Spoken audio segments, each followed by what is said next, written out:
Hello and welcome to EV Focus Now. And today I wanted to bring up a subject about the Tesla Cybertruck, and will Tesla raise the pricing for their Cybertruck? First of all, before I start, I'd like to thank you all for watching, and please hit the notification button below and the like button and share these videos with your friends. It really helps the channel, and I enjoy doing these shows. It's an opinion-based show, giving you my opinion and wanting to get your opinion back on the subject and what you think about the subject that we're taking on every time I do a video. So I appreciate you all for watching, and your comments below. It's been really great to get your feedback. So thank you so much. So basically, there's over 1 million Tesla Cybertruck reservations and counting. And so some people are going to confirm those reservations and actually buy this car. Some people just want to have a reservation to have one in case they wanted to buy one. They were in the queue. And some people just are not going to go through with the reservation once it's available to buy whenever the car is available. Now, there's some question about that. Obviously, it's supposed to be available at the end of 2021. It wasn't. Obviously, it makes sense. Supply chain issues, battery restraints, things like that. I get that. But I don't think that's the reason that this vehicle was delayed, and I'll go into that in a little bit. But Tesla is known for playing games too. Now, you remember a couple years ago with the Model Y, they launched the Model Y and they said, "Oh, it'll be coming out in 3 months." And people were shocked, like, "What? Wait a minute, it's coming out 3 months?" And they beat expectations, got out with that car really fast. Now, different story there, as the Model Y is just a plumped up, bigger version of Model 3, so all the parts, components was already there.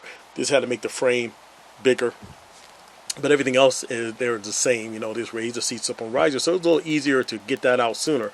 Cybertruck's a whole new kind of car, kind of truck, exoskeleton design, so it's stainless steel. It's a whole different ball of wax. So maybe that obviously makes sense for the delay, but Tesla could play around with us and say, "Hey, this is coming out September 2022." Who knows? Even though they're saying it's next year, 2023, but it could come out sooner. I wish they were clearer on it, because it does make a big difference what people are planning on doing with their cars, getting a new car or not getting a new car, waiting for the Cybertruck, not waiting for it. It makes a difference, but that's Tesla for you. And people love them, and they'll be happy to wait until Tesla tells them what to do. And I'm one of those people that has a reservation, so I have no choice, because I really want to get the truck. But as I said, a lot of people are not going to go forward with this. But I believe, like I said, the delay of this truck is not so much of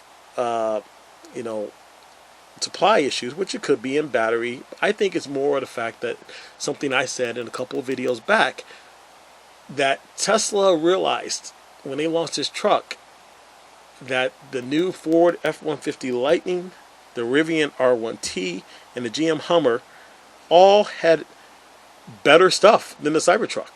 They had better features and stuff. And I think Tesla, and especially Elon Musk, was not going to come out with a truck that had less features or less options and abilities than another truck. Tesla prides itself on being the best out there. Now, of course, they was going to have range. The range they're going to be fine with, not a problem. But it was some of the other features that I don't think Tesla took into account that these other truck companies were able to offer, such as crab walk, with the GMC crab walk, the Hummer crab walk. Four-wheel steering, vehicle to home energy transfer like the Ford F-150 Lightning. A lot of people love that you can power your house, power appliances, power work tools and work site, from that vehicle. And it's something that I don't think was originally in the Cybertruck launch. There was an air compressor on the back, and I think you could charge. I think you could charge the Cyber Quad they had in the back, but air compressor for sure. But I think you could charge it, but nowhere near the power level of what you could do with the Ford, having it power available in the front and in the trunk, available to you to do so many things. Adjustable ride suspension, multi-front usage, as I mentioned, plus the capabilities of camping utilities like the Rivian R1T with the stove and the kitchen coming out of the gear tunnel. All the options to build a tent in the body of the bed of the truck and fold over. Those great things that people love who are going to buy those vehicles. I think Tesla looked at that and said, "Hey, we need all that. Plus, we need to have our truck go longer 300 miles of range," as the Silverado is going to do for GM, and even the GM Hummer. They're advertising 300 miles of range. Use batteries in there over 150, 200 kilowatt batteries. So Tesla, I believe, is adding all those features, and so that caused them to redesign the truck a little bit. If you've seen some of the new pictures, it looks a little different. You know, the front looks a little different. They changed it. They changed the charging port. They changed the back and put, instead of stainless steel in the bed, they put a rubber or kind of plastic liner in there. So they made some changes in there. You're gonna have a yoke steering wheel, but I understand that they're gonna now have a driver console over the driving wheel, similar to the X and the S, which I'm a big fan of, by the way. And they're gonna have the 15-inch monitor as well, like they do now on the Y and the S and all the new refreshed models. So I think they looked at all that and say we need to change this. They also went from a tri-motor configuration to a quad motor configuration, so motors in each wheel. So these are things I think that caused a delay that made Tesla say, hey, we need to make this better. Now here's a question. So at first, Tesla no longer lists the price of this vehicle. You can't put a reservation now for $100, but you don't know what configuration you're putting $100 down for, or which one's available. Before, it was $39,000 for the base model's rear-wheel drive, which was a steal. That's why people jumped on it. $39,000, that's cheaper than the Model Y was. Cheaper, about the same price as the Model 3 was at the time. Then you had the $49,000 dual motor that did over 300 miles. That's the one I went for. And then you had the tri-motor that they said did over 500 miles. And that was for, I think, $69,000, if I'm correct, or $59,000. I couldn't remember. I thought I wrote that down, but I didn't write that down. But I couldn't remember. So that's great. But that was the price of the truck at that time. Now that they've added all these other things in there, now, I can't imagine that Tesla will not raise the price on these trucks. Now, they could raise the price on it right away and not mention the price as they did on the website. You just put $100 down. But for those people like myself who put down a reservation and for a particular trim at $49,000, I don't think we're going to get that anymore. I think Tesla's going to say, hey, here's your reservation. It was $49,000, but now we've added XXX. It's now $59,000 or $55,000 or something like that. I don't know if they can do that because you reserve the price of the truck at this cost. Maybe they'll have to eat it. I doubt it because that's over 1 million reservations. I don't think they can eat that, adding these new features. I think they got to somehow add them on as a package, saying here's your base truck, but if you want this, this, and that, it's cost this much, or they're going to have to honor the cost that people reserve the car at. And I don't know what they're going to do there. Tesla is known for canceling the cheaper models, even though they say they're going to offer them. So the $39,000 model, I can tell you right now, that's not going to be made.